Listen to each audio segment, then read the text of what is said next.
time for Top That Trade. Joining us now, our two favorite traders, Phil Flynn, a Fox Business Network contributor, and Alan Nuckman, an options trading pro. Here we go, guys, with round number one, computer blues. Computers are blamed for pouncing on prices. What's your bite? Is it good or bad? Well, not to disparage any industries that have been overtaken by innovation, just look over our shoulder here. You know, technology has helped in the big picture. Sometimes you get a bit of excitement, but when it does flush out the market, I look at that as a positive because it takes action that would take typically weeks, and in just a couple of hours, you know, the markets can have that move. I would agree with him. And I think when it comes to program trading, it's just like any program, garbage in, garbage out. It depends on the program.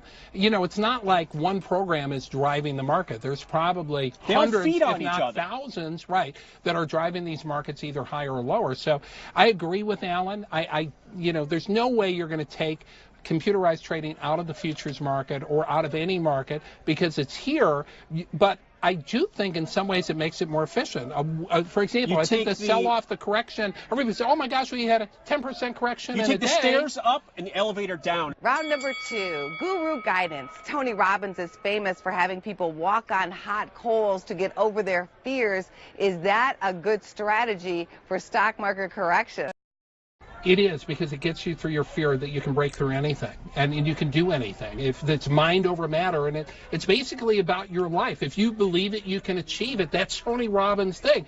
And if he can get you to walk over hot coals, what in the market could you not face? And that's what it's all about.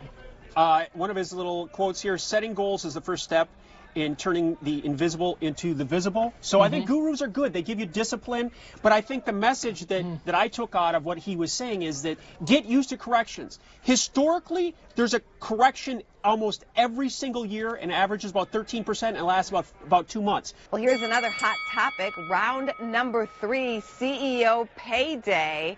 It's been stated that the CEO ratio to the median worker is 2,401 to 1. Is this excessive pay? Is it justified? It's hard to swallow.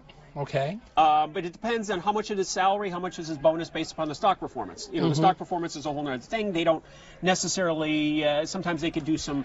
Well, this is where the shareholders have to get involved, right? I mean, because, listen, when you own a stock and you do not like what the CEO is paying, don't buy the stock. Or get on the board and vote against his raises. We all have a say in this.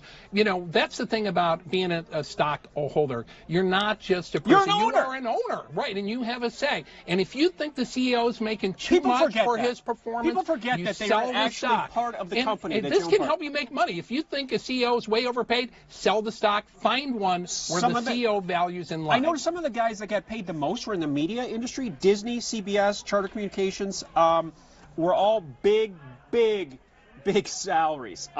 Nike got my attention. That gentleman made $34 billion in salary alone. Did they pay him in shoes? But you compare that to the workers, right? And he's making hundreds of thousands of dollars per day. Well, and I think that's one of the reasons why here Donald Trump is trying to get some of that business here instead of making these things in China and India. Get them back with American workers. I do like the Bezos or the Tesla compensation plan where they get rewarded by success of the stock. And I want the Chicago Bears to do the same thing. And your bonus round question for today, a Hollywood actor is recommending that people delete their Facebook accounts. Is it Will Smith, Tom Cruise, or Jim Carrey?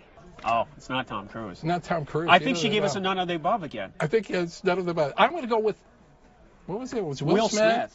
Oh, you guys, the answer, Jim Carrey. Has Jim Carrey made a movie lately? I don't even know. When's the last movie he made? Thanks as always. Great job. Business First AM continues right after this.